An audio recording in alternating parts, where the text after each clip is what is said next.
შეიძლება სრულად იზოლირებული აღმოჩნდეს განათლების სისტემაში და ერთ-ერთი რუსეთი იყოს დარჩენილი, სადაც გაცვლითით შეძლებთ განათლების მიღებას. ქართული ოცნების პოლიტიკის გამო არ არის გამორიცხული, რომ ქართველმა სტუდენტებმა ვეღარ შეძლონ ევროპული განათლების მიღება გაცვლითი პროგრამების ფარგლებში.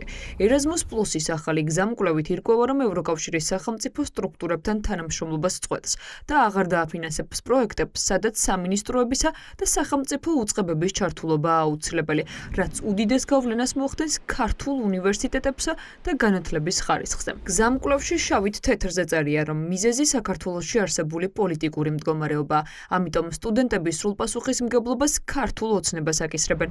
რეჟიმს ეს არ უნდა, არ აწყობს და ამიტომაც ცდილობს, რომ ყველანაირად ხელი შეუშალოს ჩემ თაობას იმისთვის, რომ რაც შეიძლება ჩემს და მომავალ თაობებს რათა უკეთესი განათლება მივიღოთ და ზუსტად ესეთი ნაბიჯების გამო გვიუქმებს Erasmus-ი ახლა დაფინანსებას. ამას იმიტომ აკეთებენ, რომ იციან, რომ ჩვენ ვართ რეალური ძალა, რომელმაც შეიძლება ისინი შეცვალოს და ამიტომაც ისინი ცდილობენ, რომ დასაწყისშივე ეს ყველაფერი გაანადგურონ. Ჯერმე ვიყავი Erasmus პროგრამის მონაწილე რუმინეთში და ესპანეთში და მინდა გითხრათ, რომ ეს არის პროგრამები, რომელიც პირდაპირ უწყობს ხელს პირველ რიგში ინგლისური ენის ცოდნის გაუმჯობესებას, უცხოელებთან კონტაქტების დამყარებას, ახალი კავშირების შეძენას, რაც უფრო მნიშვნელოვანი არის, ეს არის ცოდნის გაღრმავების თვალსაზრისით უნიკალური შანსი ახალგაზრდებისთვის და ის გადაწყვეტილება, რაც უკვე არის მიღებული და რაც შეიძლება ამას შემდგომში მოყვეს, ეს არის პირდაპირ გზავნილი, რომ სურთ ჩვენი დასავლური სივრცისგან სრულად გამოყოფა, მათ შორის განათლების თვალსაზრისით.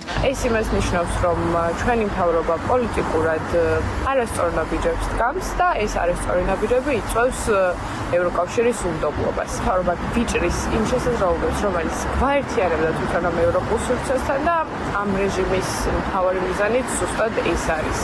რადგან მათ სურთ, რომ მაქსიმალურად მწირი განათლება მივიღოთ, რომ მარტივადი სამართავი მასა ჰქონდეს მომავალში. მიღებულ გადაწყვეტილებას რა გავლენა ექნება ქართულ განათლებაზე?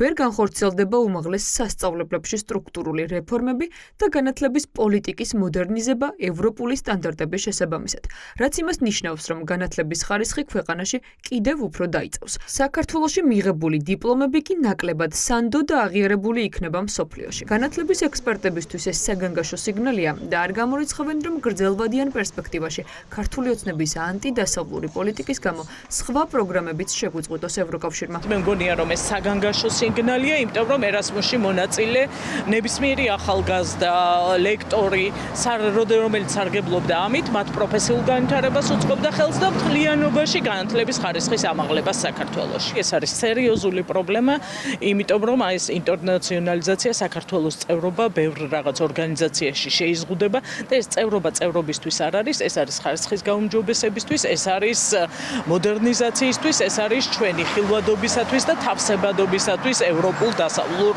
საგანმანათლებლო სივრცესთან. ჩვენი საგანმანათლებლო სისტემის განვითარების და ამ სისტემის მოდერნიზაციის, მათ შორის სწორი საგანმანათლებლო პოლიტიკის განვითარებისთვის ეს მნიშვნელოვანი დარტყმა იქნება. თანდათან მოვიიტანს იმას, რომ ევროპული უნივერსიტეტები თანამშრომლობენ იმ უნივერსიტეტებთან, ვისაც აქვს მსგავსი მისწრაფებები და საქართველოს და შესაბამისად მისი უმაღლესი განათლება თუ დაკარგავს ამ მისწრაფებებს, საინტერესო რა თქმა უნდა აღარ ვიქნება. ეს არის განაცხადი, რომ საქართველო ევროპული კავშირის ნაწილად აღარ აღიქმება, რაც იმას ნიშნავს, რომ იკარგება არა მარტო დაფინანსება, არამედ ქვეყნის რეპუტაციაც და შესაძლოა თავად ევროპული უნივერსიტეტები აღარ დაინტერესდნენ საქართველოს უმაღლეს სასწავლებლებთან თანამშრომლობით, განსაკუთრებით იმ რეფორმის ფონზე, რაც განათლების სისტემაშია დაანონსებული. სამწუხაროდ ეს ალბათ არის პირველი ნაბიჯი და უფრო გაიზრდება ამის მასშტაბი და შეიძლება შეეხოს სტუდენტებს, პროფესორ მასწავლებლებს, ძალიან სამწუხაროა, მაგრამ რეალურად ჩვენ ის არის ევროკავშირისკენ, არამედ ქართული ოცნებისკენ უნდა მიმართოთ, იმიტომ რომ ქართული ოცნება ყველაფერს აკეთებს იმისთვის, რომ დაგვაშოროს ევროპულ ღირებულებებს, დაგვაშოროს ევროპულ განათლებას. ეს ნიშნავს იმას, რომ Erasmus-ი ხარს აღარ უჭერს საქართველოს სახელმწიფოს, ანუ შეიძლება ეხმარება პროფესორს, კონკრეტულ სტუდენტს, მაგრამ სახელმწიფოსთან აღარ თანამშრომლობს და ეს აჩვენებს იმას, რომ ჩვენ ნამდვილად ვცილდებით ევროპულ საგანმანათლებლო სივრცეს. ქართული ოცნების გუნდში ისრებს ევროკავშირისკენ მიმართავენ, ანტიდემოკრატიულ ქცევად აფასებენ აღნიშნულ გადაწყვეტილებას და ამბობენ, რომ ბრიუსელი ევროპულ ღირებულებებსაა აცდენილი. ამაზე რა ვითხოვთ დაბალი დონის ანტიდემოკრატიული ქცევა და სუვერენიტეტის არაღიარება რთულია რომ წარმოიდგინოთ ბრიუსელი დღეს ძალიანაც დენილი არის ევროპულ ღირებულებებს რთულია რომ აი ამ ასე ვთქვათ მის ქცევებში უკვე იპოვა მარცვალიც კი ევროპული ღირებულებებისა. ახლა სასწორზე ევროპული განათლება, გამოცდილების გაზიარება, ევროპული ხელფასების, სტიპენდიები და ფინანსური სიკეთეები დევს, რომელიც ქართული ოცნების პოლიტიკაზეა დამოკიდებული.